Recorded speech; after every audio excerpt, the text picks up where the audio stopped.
My mother-in-law faked a heart attack to force moving in with us, then fell down the stairs when we refused, but security cameras caught her acting. I, 28 female, have been married to Morgan, 30 male, for 3 years now. We live in a modest 2-bedroom house that we bought last year after saving up for years. Both of us work full-time jobs. I'm a project manager at a tech company and Morgan works as an accountant.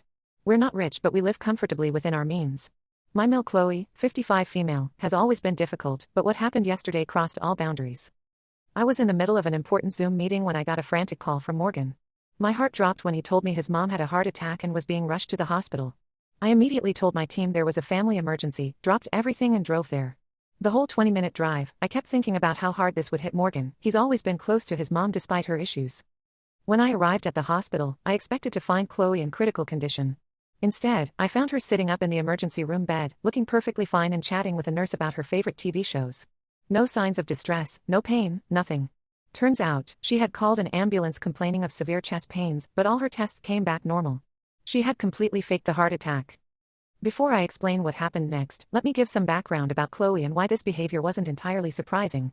Chloe has been living alone since Morgan's dad passed away from cancer 5 years ago. They had been married for 30 years, and his death hit her hard. She has a perfectly good 3-bedroom house in a nice neighborhood that's fully paid off from her husband's life insurance, but she constantly complains about feeling lonely. For the past year, she has been increasingly dropping hints about wanting to move in with us. It started subtly, comments about how big our house is for just 2 people, or how the 2nd bedroom would make a perfect mother-in-law suite. When we didn't take the hints, she became more direct, talking about selling her house and moving closer to us for our convenience. Morgan and I have always been clear that while we love her, we need our space as a couple. We're also planning to start a family soon and want to use the 2nd bedroom as a nursery. This hasn't gone down well with Chloe. She started showing up unannounced at our house, sometimes as early as 6 a.m., claiming she was just in the neighborhood and thought she'd drop by for coffee. She would then stay the entire day, only leaving when Morgan practically walked her to her car at night. What really made us wary of having her live with us was her history with family heirlooms. Last Christmas, during a family gathering at her house, Morgan's Aunt Jane noticed that their grandmother's antique pearl necklace was missing from Chloe's jewelry box. This wasn't just any necklace, it had been in the family for 4 generations and was supposed to be passed down to Jane's daughter on her wedding day. When questioned about it, Chloe claimed she had just kept it somewhere safe because she was worried about burglars. She made a big show of looking for it, turning her house upside down, but couldn't find it. A month later, Jane's daughter was browsing an antique jewelry website and found the exact necklace listed for sale. The seller's description even mentioned it was a family heirloom from the 1920s. Chloe had sold it for $3,000. When confronted with evidence, she broke down crying, saying she needed money for house repairs. The roof was leaking, she claimed, though no one had seen any signs of water damage. Morgan's aunt was devastated. Even though they managed to buy back the necklace, the trust was broken. This wasn't an isolated incident. Over the years, several family heirlooms mysteriously disappeared from Chloe's house. A vintage watch belonging to Morgan's grandfather, a collection of rare coins that had been promised to Morgan, and even their great-grandmother's wedding ring, all sold without anyone's permission. Each time she was confronted, she had a different excuse ready. The car needed repairs, the heating bill was too high, she had to help a friend in need. The excuses kept changing but the pattern remained the same. Coming back to yesterday's incident, after the doctors confirmed there was absolutely nothing wrong with her heart, Chloe decided to put on a show. She announced loudly to everyone in the emergency room that she couldn't possibly live alone anymore after this health scare. She started crying about how her only son was refusing to take care of her in her old age, and how she could have died alone in her house. The nurses and other patients gave us disapproving looks while Chloe milked the situation for all it was worth.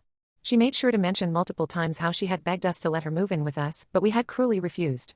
Mind you, she has a medical alert system that Morgan pays $50 monthly for, and her next-door neighbor checks on her every morning as part of their arrangement. Morgan tried explaining to her that she was completely healthy and didn't need care, but she wouldn't listen. She kept wailing about how she could have died alone in her house and no one would have known for days. She even started telling other patients in the ER about how neglectful we were, conveniently leaving out the part about her faking the heart attack. The final straw was when she managed to convince a hospital social worker that we were neglecting her. The social worker pulled us aside and gave us a long lecture about elder care and family responsibilities. We tried explaining that Chloe was manipulating the situation, but the social worker wasn't interested in our side. She kept talking about how she sees too many cases of elderly parents being abandoned by their children. After 4 hours of this drama, Chloe finally agreed to go home, but only after Morgan promised to discuss moving arrangements with me. On the drive back, she kept talking about which room in our house she would take and how she would redecorate it. She had already planned to convert our home office into her TV room and had ideas about rearranging our kitchen to better suit her cooking style. This morning, she called Morgan crying because she had already started packing her things, expecting to move in this weekend. When Morgan told her that wasn't happening, she threatened to call Adult Protective Services and report us for elder neglect. She also said she would tell everyone in the family how we left her alone to die. I'm at my wit's end. Morgan is stressed and feeling guilty even though he knows his mom is manipulating him. We don't want her living with us because we know she'll take over our lives completely, not to mention we can't trust her with our belongings given her history of selling family heirlooms. But she's really turning this into a huge family issue. Several relatives have already called Morgan asking why we're being so heartless to his poor widowed mother. Ida for refusing to let my mill move in despite her health scare? Should we just give in to keep the peace? Update 1. Thank you everyone for your support and advice on my last post. A lot has happened in the past 2 weeks, and things have gotten even more complicated than before. After we firmly refused to let her move in, Chloe pulled another stunt that I still can't believe. Last Wednesday, we got a call from Chloe's neighbor, Mrs. Peterson, saying that Chloe had fallen at her house. According to Mrs. Peterson, she found Chloe lying at the bottom of her porch steps when she went to do their usual morning check-in. She had already called an ambulance by the time she called us. Morgan and I rushed to the hospital, worried that she might have actually hurt herself this time. When we arrived, Chloe was lying in the ER bed with a neck brace on, though she seemed perfectly capable of moving her head while talking.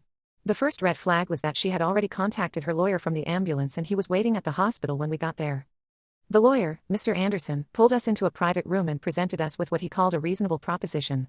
Either we let Chloe move in with us and provide full-time care, or we would need to pay for her to live at Silver Meadows, an upscale senior living facility that costs $5,000 per month. Chloe lay in her hospital bed nodding along, occasionally wiping away fake tears.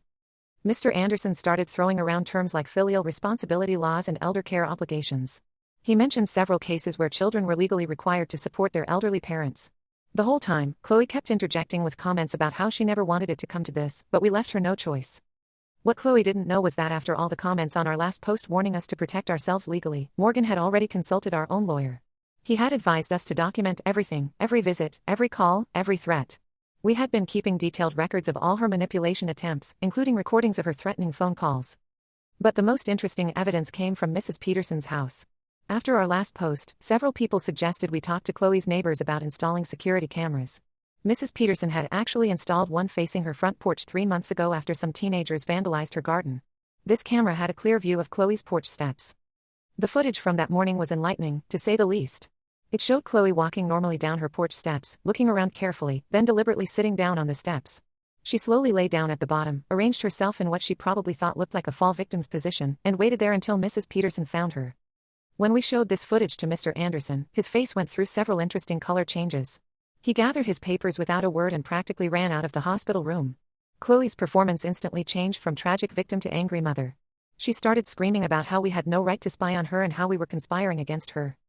That's when Chloe changed tactics completely.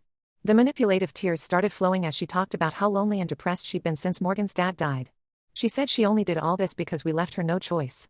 She tried to guilt Morgan by bringing up his dad, saying he would be so disappointed to see his son treating his mother this way. The incident has created a huge rift in the family. Morgan's sisters, Emma, 35F, and Lisa, 32F, think we should just give in and pay for Silver Meadows to end the drama. They even offered to chip in $500 each per month. But we know that giving in to her demands would only encourage more manipulative behavior. Besides, even with his sister's help, we simply can't afford $4,000 per month. We're still paying off our mortgage and trying to save for a family of our own. To make matters worse, Chloe has been calling every family member with her version of events. She conveniently leaves out the part about faking the fall and focuses on how her only son is refusing to help her in her time of need. Some relatives have taken her side without even hearing our side of the story. Morgan is really struggling with all this. Last night, I found him looking at old family photos, ones from before his dad died when Chloe was actually a loving mother instead of this manipulative person she's become. He feels guilty for not being able to help her, even though he knows she's manipulating him. The worst part is seeing how this situation is affecting his relationship with his sisters, who've always been close but are now barely speaking to him. We're standing our ground, but it's hard. Chloe's behavior is getting more erratic, and we're worried about what she might try next. We've started documenting everything even more carefully and have warned Mrs. Peterson to keep her security camera running. The hospital staff seemed skeptical of Chloe's injuries after seeing how quickly she recovered once her lawyer left, so at least that's something. I'll update again if anything major happens, but for now, we're just trying to weather this storm. Thank you all for your support and advice. Update 2. Well, Chloe's manipulation tactics finally backfired in a way none of us expected. After the failed porch incident, things were relatively quiet for a few weeks. She stopped calling us directly but kept telling family members about how heartless we were. That all changed last week when she actually managed to hurt herself while trying to stage another accident. Last Thursday morning, Mrs. Peterson heard a loud crash coming from Chloe's house. When she rushed over to check, she found Chloe unconscious in her bathroom, bleeding from a head wound. Unlike her previous fake accidents, this time she really needed medical attention. At the hospital, the doctors told us she had 3 stitches in her head and a mild concussion. According to Chloe, she had slipped getting out of the shower and hit her head on the sink. She made sure to mention repeatedly how this would never have happened if we had let her move in with us or paid for Silver Meadows. But here's where her plan backfired. The ER doctor who treated her, Dr. Martinez, recognized her from her fake heart attack incident. He got suspicious and checked her medical records, finding a pattern that raised several red flags. In the past 3 months alone, she had visited 5 different emergency rooms in our area, each time with suspicious injuries or health complaints that mysteriously resolved themselves once she got attention. What really caught Dr. Martinez's attention was how Chloe's story kept changing. While she was still groggy from the concussion, she told one nurse she had slipped getting into the shower, told another she fell while cleaning the bathroom, and told Dr. Martinez she had gotten dizzy while doing her hair. Each version was slightly different, and none quite matched the pattern of her injuries. The hospital staff reported their concerns to Adult Protective Services. During their investigation, they discovered Chloe had been doctor shopping, trying to get different doctors to document various health issues she didn't actually have. She had visited 8 different primary care physicians in the past year, each time claiming different symptoms and never mentioning her other doctors. When the APS investigator interviewed Mrs. Peterson, she revealed something that made everything click. Apparently, Chloe had been borrowing crime novels from her, specifically ones involving insurance fraud and elder abuse cases. She had been researching how to make her accidents look more convincing. The investigator also found receipts in Chloe's house for acting classes at the local community center. She had literally been taking classes to make her performances more believable. The irony would be funny if it wasn't so sad. From her hospital bed, Chloe tried to blame us for forcing her to take such desperate measures. She claimed she was so depressed from our neglect that she had become clumsy and accident-prone. But her act didn't work this time, the evidence was too clear. The final straw for Morgan was finding out that Chloe had been telling her doctors that he had a drinking problem and was verbally abusive to her. She had been trying to build a case against him, probably hoping to use it as leverage to force us to take her in. When confronted with these lies, she just shrugged and said she had to do something to make them understand her situation. The hospital kept her for 3 days for observation, mostly due to concerns about her mental state rather than her physical injuries. During this time, more and more of her manipulation tactics came to light. The social worker discovered she had been calling senior helplines claiming elder abuse, though she always hung up when they asked for specific details. Morgan's sisters finally saw Chloe's true colors when she tried to pit them against each other. She told Emma that Lisa had called her a greedy attention seeker and told Lisa that Emma had blamed her acting out for driving Morgan away. When they compared notes and realized she had been lying to them too, they finally understood why we had been so firm about not giving in to her demands. We're still processing everything that's happened. Morgan is angry and hurt, but also relieved that others are finally seeing what we've been dealing with. His sisters have apologized for pressuring us to give in to Chloe's demands. They've offered to help us deal with whatever comes next. The APS investigator told us this kind of behavior rarely gets better without professional intervention. She's recommending a psychological evaluation for Chloe and has warned us to be prepared for more manipulation attempts. We're just grateful that the truth is finally coming out, even though it took Chloe actually hurting herself for people to believe us. I'll update again when we know what APS decides to do about the situation. Update 3. A lot has happened since my last post, and I think we've finally reached the end of this saga. Adult Protective Services completed their investigation, and what they uncovered was even more disturbing than we initially thought. During their investigation, they found evidence that Chloe had been planning her fake accidents for months. They discovered a notebook where she had actually scripted out different scenarios and practiced her reactions. She had detailed plans for various emergencies she could fake, complete with diagrams of where to place herself for maximum dramatic effect. When confronted with all this evidence, Chloe came up with what she probably thought was a brilliant explanation. She claimed she was just testing our love and dedication as family. According to her, all these elaborate schemes were part of a plan to see how much we really cared about her. She tried to justify everything, the fake heart attack, the staged falls, even her attempts to manipulate Morgan's sisters against each other. She claimed she needed to know who would stand by her in her old age. The family heirlooms she sold? That was apparently another test to see if we valued material things more than her.